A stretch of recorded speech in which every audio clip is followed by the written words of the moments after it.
Hello, YouTube divers. This is WaterDive122, and I want to welcome you all back to part 2 of my Rush album rankings here on episode 6 on Magic Metal Mondays. So today we are gonna, as I already said, we're gonna look at part 2 of my Rush album rankings. Last time we went over albums 9 through 11. Today we're gonna go over the top 10, 19 through 11. Excuse me. Today we're gonna go over the top 10. So without further ado, let's get started. Coming in at number 10, the 1984 album, Grace Under Pressure. Now, this album tends to receive a lot of hate, especially from Rush fans of the 70s. But a lot of people do like this album, and I don't know if this is true or not, but Alex Lifeson said that this was his favorite album that he played on with Rush. And I don't really understand why. I mean, he's not really a key factor because it's the keyboard show on this album, and electronic drums and funky guitars and very little bass, and of course Geddy Lee on lower range vocals. But this album, I feel this album is underrated. Yeah, there are my favorite songs on here for sure are Distant Early Warning, frickin' classic. And of course, Between the Wheels, which for a while was my favorite Rush song, especially when I saw them on the R40 tour and I saw them play that live. Oh man, that was amazing. I caught their final 2 shows before they finally caught it quits, so there's that. And then, let's see. Then we have a little poppy song about the Holocaust, Red Sector A. Sometimes I don't really care about that song, but I do like the message behind the song. And I do like the story behind that song, Geddy Lee's parents being in the Holocaust, which actually happened because they were Jewish. So, in case if you didn't know. Yeah. It was a tough time for them. Or at least it was a tough moment for him, I don't know. But the band was kind of in an identity crisis at this time. So, with that said, Rush, 1984, Grace Under Pressure, coming in at number 10. Alright, we're moving on to number 9, the 1975 album, Fly By Night. Now, this album, a lot of people prefer this album over the other album that came in 1975, which is Caress of Steel. But for me, I enjoy Caress of Steel a little bit more than Fly By Night, mainly because I don't really like the production on Fly By Night as I do on Caress of Steel. And there is one song on Fly By Night that I usually just don't care for, music-wise. The lyrics are amazing, as always. And that song is Making Memories. Music-wise, I felt like they could have done better, especially given the topic that they were tackling on the song, making memories as you go on in life and, stuff like that. But this album is a great start. This is the first album to feature Neil Peart on drums, and he freaking kills it on his debut album with Rush. Of course, my favorite songs on this album for sure are the title track, In the End, Anthem, Best I Can, and By Torn the Snow Dog. So with that, and of course, Rivendell is an also cool little underrated ballad. If those of you who like Lord of the Rings, you'll definitely like that song. So without further ado, Fly By Night falls at number 9. Now we move on to number 8, also from 1975, Caress of Steel. Now, this album I remember getting in Christmas of 2013, along with Farewell to Kings. But I've always loved this album. And I've seen a lot of Rush fans give it a lot of flack, especially since, given the fact that Rush was kind of high when they were recording this album because they smoked pot, during the early 70s, but that was pretty much it.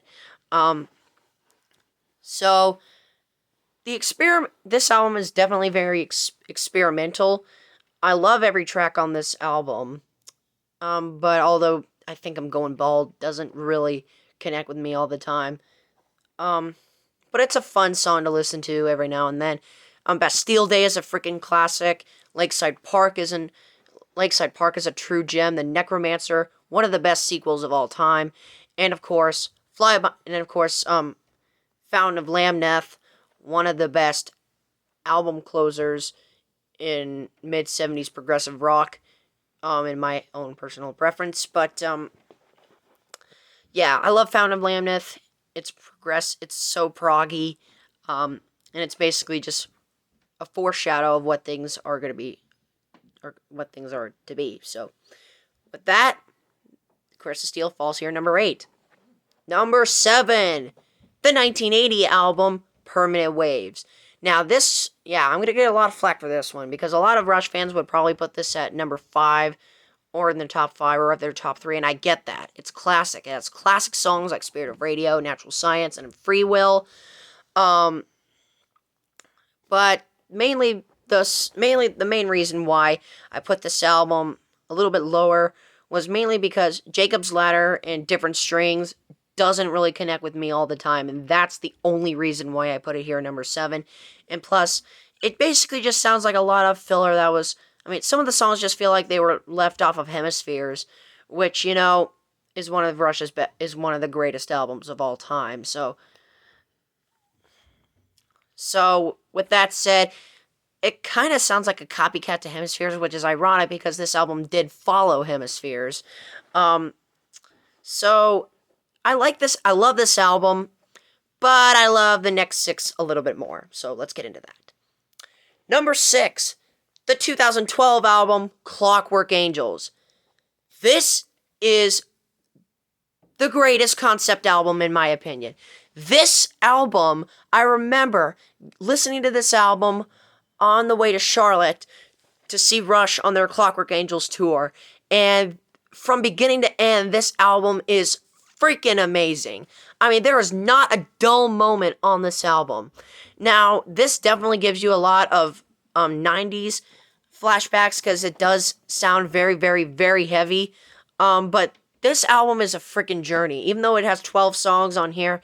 And they could have left off BU2B2, track 10 on the album. They could have left that one off.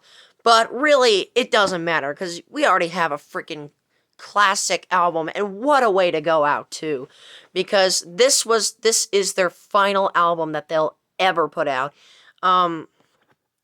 as Rush, with Geddy, Alex, and Neil, especially given the fact that Neil Peart is now gone.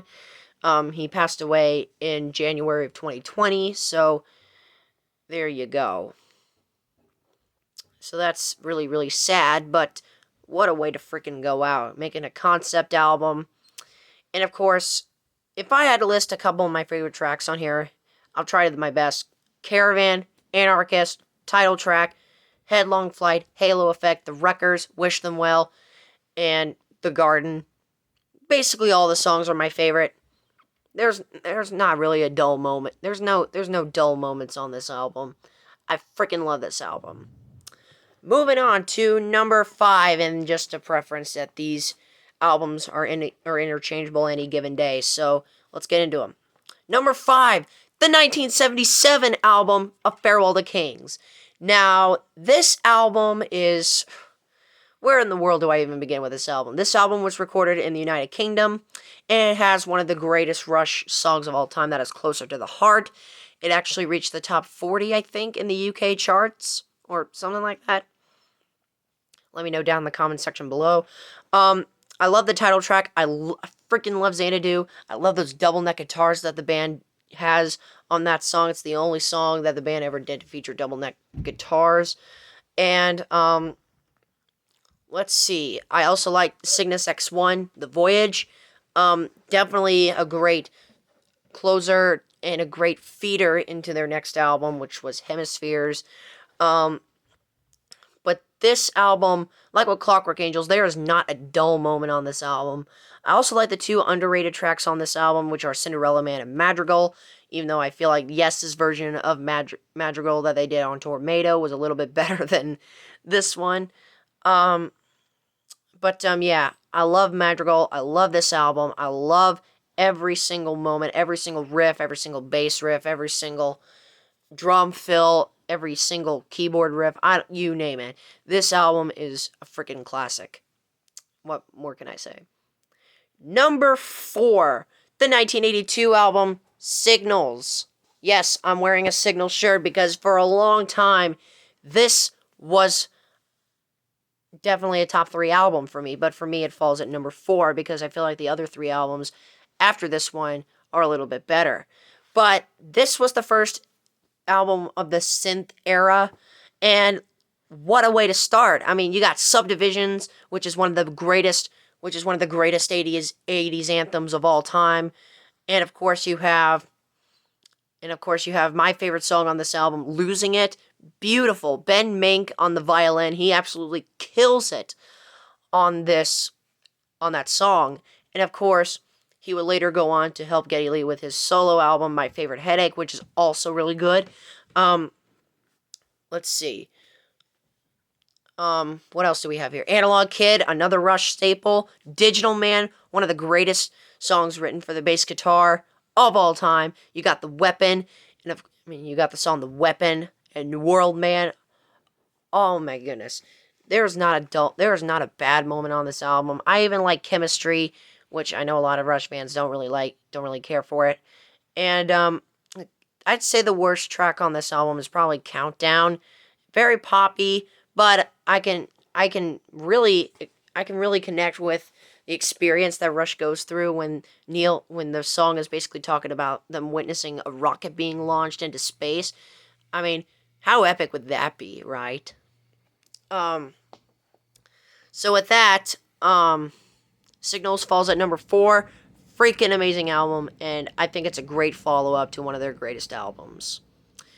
And speaking of greatest albums, that falls into number 3. The 1981 classic rock album, Moving Pictures. This would probably be on a lot of Rush fans' number 1. And I get that. It's classic. It has classic songs. I mean, Tom Sawyer is one of the greatest songs ever written. Red Marchetta is amazing. YYZ is one of the best instrumentals of all time. Limelight is probably my favorite song on the album. But the second side does tear down a little bit. Even though I love all 3 songs on the second side of this album. I love The Camera Eye and I love Witch Hunt. Two other of my favorite tracks. But and I also like Vital Signs. It has a cool, catchy little line. I don't know. Anything I say about this album anything I say that's kind of negative about Moving Pictures sounds extremely idiotic. Because we're talking about moving freaking pictures here. So yeah, it's a freaking classic. Go listen to it if you don't know what I'm talking about. But given how a lot of people know this album, you probably don't need to. Moving on to number 2, the 1976 album 2112. Now, this is a freaking staple. This is also another Rush album that I have in copies. I also have Moving Pictures, Signals, let's see, Power Windows, Clockwork Angels, Vapor Trails, Hemispheres, Farewell to Kings, Caress of Steel, and Fly By Night, respectively. That's 9 Rush albums, 9 out of the 19, I think. Yeah, 2112, freaking amazing album. The title track is one of the greatest concept songs of all time. I mean, it's one of the best progressive hard rock songs ever written. And, of course, what a story it tells. I mean, it represents today's society in an extremely unbelievable way. Neil Peart is obviously the greatest lyricist of all time in rock. Or at least he's one of the greatest. Others might beg to differ. But Neil Peart, he is a freaking amazing lyricist. He's an amazing drummer. He's an amazing human being, and I'm so sad that he is dead. But, with that said, Geddy Lee and Alex Lifeson also sound amazing on this album. Now, unfortunately, the second side of this album kind of teeters out. I love Passage to Bangkok, and I also like Lessons and Tears, one of the best ballads of the 70s. And of course, Something for Nothing closes off the album great. Twilight Zone I don't really care about, but I mean, for those of you who do like the 1950s show, The Twilight Zone, you'll like this song. So without further ado, it's another classic, 2112. Freaking love this album. Okay, and now we get to Process of Elimination, number 1. And if you saw my top 10 favorite albums of all time, this one was at number 1. Yes, this is my favorite album of all time. The 1978 album, Hemispheres. what a freaking album this is. Where do I even begin? There's only 4 songs on this album. All of them are classics. All of them. All of them. This is a freaking flawless album. This has no bad moments on here. I mean, first off, you got Cygnus X1 Book 2, Hemispheres. Freaking amazing. One of the best Rush songs of all time. It's probably my favorite Rush song. I can't really... Usually my favorite Rush song kind of teeters off a little bit. I don't know. Circumstances is another great song. The Trees. And of course, the greatest Rush instrumental of all time, Levestrangiato. Oh my goodness gracious. I remember I was turned on to this album after Vapor Trails, and I listened to this album quite a lot during my kindergarten days, and my gosh. I mean, for one thing, it's what got... And I will be embarrassed to admit that, and Geddy Lee, I'm sorry, if you're watching this, I apologize. Geddy Lee's voice just sounded so high, pitch-wise, that, you know, I actually thought that he was a girl. Because, you know, you don't really hear guys singing that high very often.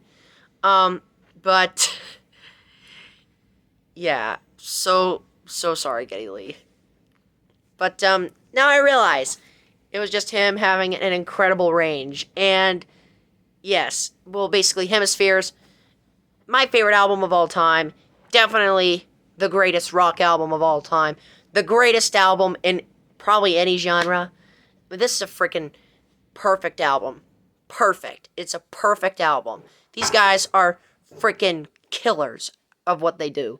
They're just 3 guys jamming.